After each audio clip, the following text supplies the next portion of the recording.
Hey guys, my name is Emma and today I'm doing my January wrap up. So this is actually going to be in 3 parts and I've already filmed part 2 and part 3 because I read so many things in January that there's no way they'd fit into one video. So I've already filmed my wrap up for the 24 and 48 readathon where I read 7 books in total, and I've also filmed my wrap up for my mum's TBR where she challenged me to read books picked off of her bookshelf. This wrap up is specifically for books that I read in the month of January that don't fit into either of those categories, and there are 6 in this wrap up specifically. I'm going to write in the description down below all of the books I read in January and what video you can find them in, so if you are interested in one specifically you can find all that information down below. So apologies for the outfit, but actually no, you're welcome for my fabulous onesie outfit. It is unbelievably cold here and I do not have the energy or the inclination to dress up nice today for camera, so you get me in my red panda onesie, which does indeed have a tail. Yeah, we're awesome. Right, let's cover the 6 books that I read in the month of January that didn't fit in all the other categories. I'm going to start with the one that I enjoyed the most and then go down to the ones that I enjoyed the least. I've got my bullet journal to track my reading because otherwise I'm so going to forget some books. So my favourite book that I read in the month of January was Transcription by Kate Atkinson. So I listened to this on audiobook, and this is a historical fiction that is set in technically 3 different time periods, but it's really focused around the very immediate time before the Second World War and immediately after the Second World War. Follows our main protagonist, who was a transcription secretary working for MI5 just before the start of the Second World War, and she ends up being enlisted to work on a very specific project which is looking at like German informants and people who were German sympathisers in England, and trying to make sure that their information didn't actually get out to Germany or any of the enemies. So they would create basically false German informants that they could then go and tell all their secrets to, and her job is to be part of that network and to transcribe all of the meetings. It's a wonderful spy thriller type book, but with a real underlying sense of kind of cozy 40s British sensibility. I thought that the strongest thing about this book was really the period details. I thought that they were absolutely amazing, and especially in the audiobook form I thought that the accents that the narrators had really captured what I think of when I think of like 1940s, 1950s Britain. You know, that proper RP received pronunciation, Blue Peter, jolly hockey sticks type accent, which I thought was absolutely wonderful. I loved the protagonist. She was so sassy, it was unbelievable. Like, she's just such a dry, witty, sarcastic sense of humour that I absolutely adored. I thought that there were loads of really fun twists in this book, and it generally was just so enjoyable from start to finish. Then I was on a bit of a historical fiction kick, because the other audiobook that I did was The Glass Ocean by Beatriz Williams, Lauren Willig and Karen White. This is a historical fiction set in the mainly 1920s, I think, and also in modern day, and it tells the story of 3 separate women, 2 of them who are in the same time period, which is the historical one, and their lives do cross over, and then 1 woman who is in modern day who is kind of finding out their story, which is a very classic historical fiction format, and one that I do generally quite enjoy. I like the modern day mixed in with the historical. That's something I think I've noticed across the board with my historical fiction reading.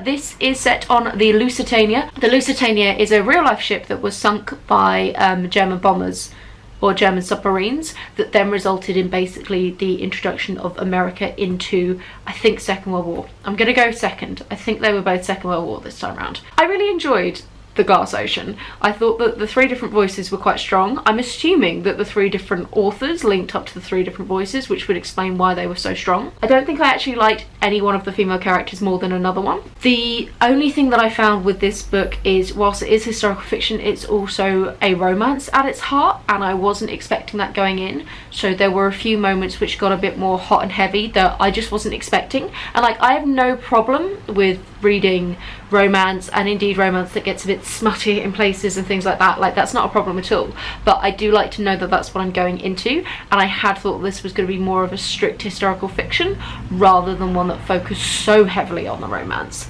The romance itself, one of the women, it felt very forced and very rushed, and I didn't really buy it as much as the other 2. The other 2 in the historical time period, I was quite happy with what was going on there. There was kind of like a love square with all sorts of triangular bits within it. and I really enjoyed that. I thought that that was very engaging. What I will say is audiobook sex scenes are weird. Like, there's no way of getting around that. I was walking to the gym and this like sex scene popped out of nowhere, and I'm just like, it's like a Monday evening and I'm just strolling down to the gym, and suddenly there's like people being all breathy and moaning in my ear, and it was a bit like, okay, this is really awkward and strange actually. And I've never really listened to any sex scenes before in audiobook form. It's not something that I think is particularly enjoyable, because it just felt like I had the soundtrack to bad porn in the background.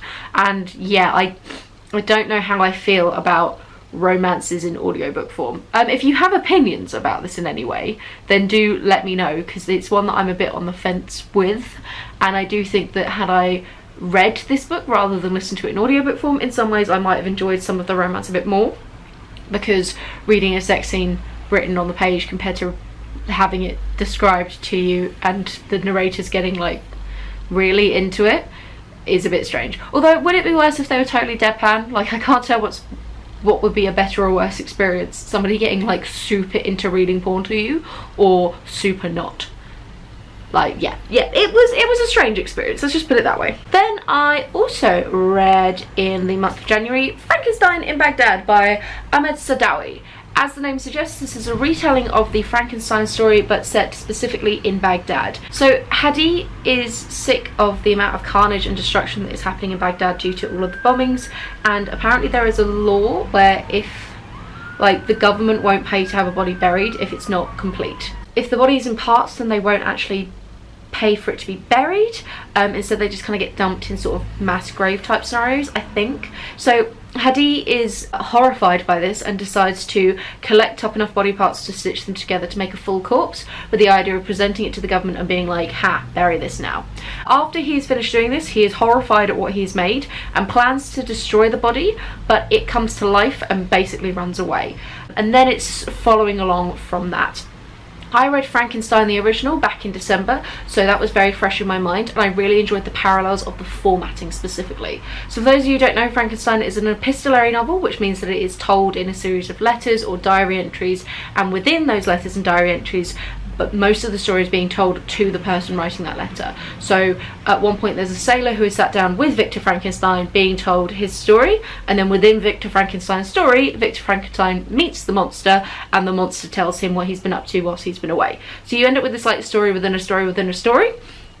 This did a similar thing. There was a reporter character who was in it, who was doing a lot of work with interviewing people. The monster itself, we get some wonderful chapters in the middle that were from the monster's point of view, and again that was done into like a recorder that was then given to the reporter character, and then this was all put into like a military style report in total. So again, it's really mirroring those stylistic choices from Mary Shelley early on.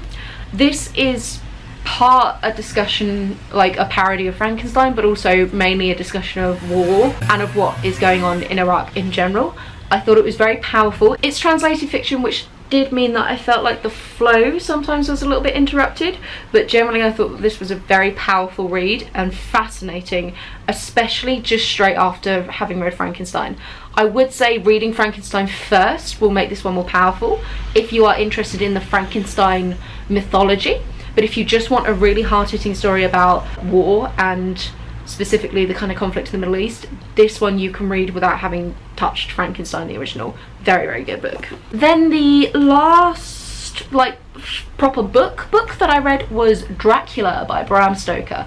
I've misplaced my copy, I don't know where it is, I'll chuck it up here. This is sort of rounding off my gothic novel binge that I had, which was Dr. Jekyll and Frankenstein in December, and then Dracula in January. I did originally start listening to this on audiobook with the Monster Collection, which I've raved about on my channel before. However, I didn't actually like the narrator for Dracula, mainly because no one can do a Transylvanian accent anymore without sounding absurd.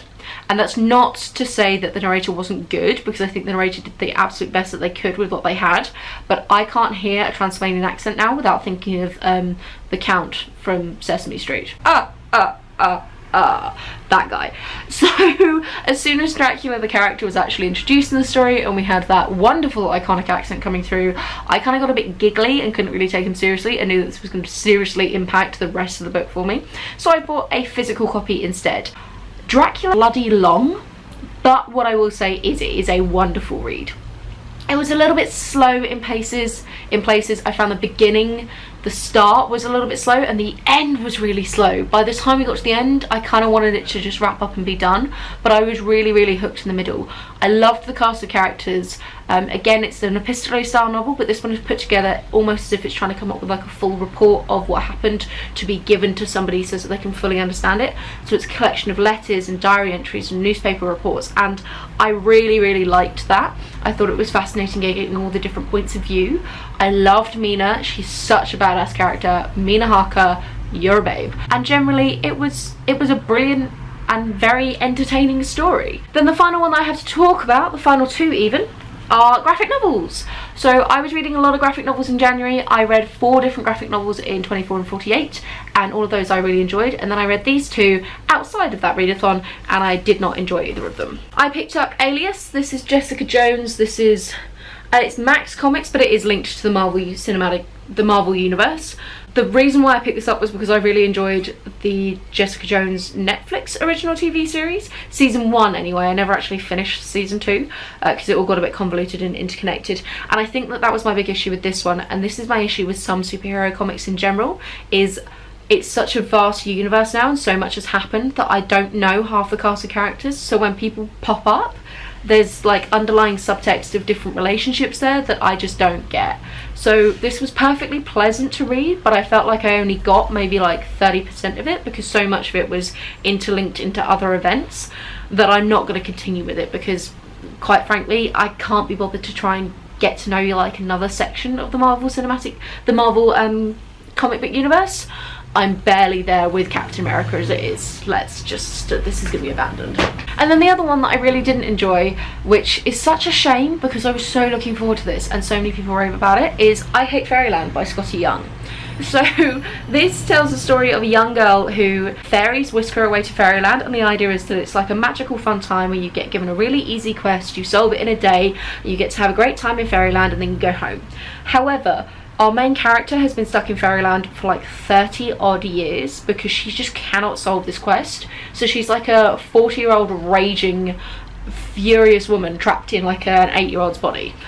It's gory, it's goofy, it's ridiculous, and I was expecting a bit more from it, to be honest. It reminded me a lot of the comic book series Johnny the Homicidal Maniac, which if I can find any information about it I'll link it down below. But basically there's just gratuitous violence without it having any real impact, and it meant that I just felt like characters get smacked and killed and shot and bones get broken and she like gets injured all the time. But because it's in this fairyland where nothing really exists, she kind of just bounces back up.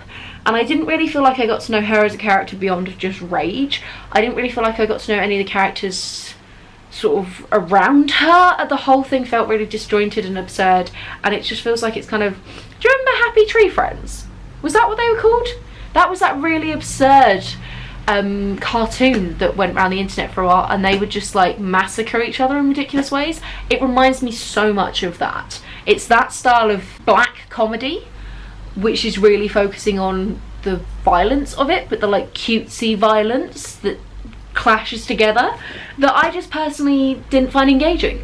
So I'm not going to continue with that series either. I'm going to leave that one alone. And those are all the books that I read in January, outside of the various other contexts. And my grand total for January is 19 books.